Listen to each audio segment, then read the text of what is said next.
পুজো, খুব সুন্দর একটা দিন। তো দেখো পাঞ্জাবি এনেছি, কেমন হয়েছে রে? হ্যাঁ দেখি সুন্দর হয়েছে। এই দেখো বিনাও রয়েছে, হাঁসও রয়েছে। বাবা সুন্দর হয়েছে। আর আমি এই হলুদ নিয়ে এসেছি, হলুদ নিবি? হ্যাঁ দে। কি নে। নিবি কি? দে। কটা নেবো? একটাই দে, একটাতে হয়ে যাবে। হয়ে যাবে তো? নে আরো নে। না বন্ধু তুমি রাগ করে এই নে।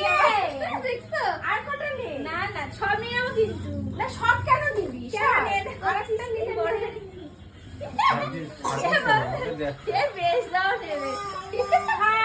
তো কালকে সরস্বতী পুজো, হলুদ তো মাখতেই হবে। কালকে সরস্বতী পুজো? নিচে থেকে হ্যাঁ পরশুদিন সরস্বতী পুজো। কালকে দুদিন মানে হবে। কালকে পাবনের ডান্স ক্লাসে আর পরশুদিন স্কুলে। মানে দুদিন পড়েছে।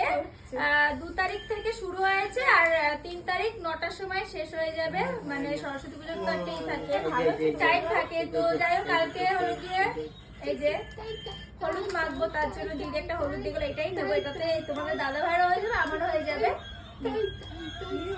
না, একটাতেই হয়ে যাবে।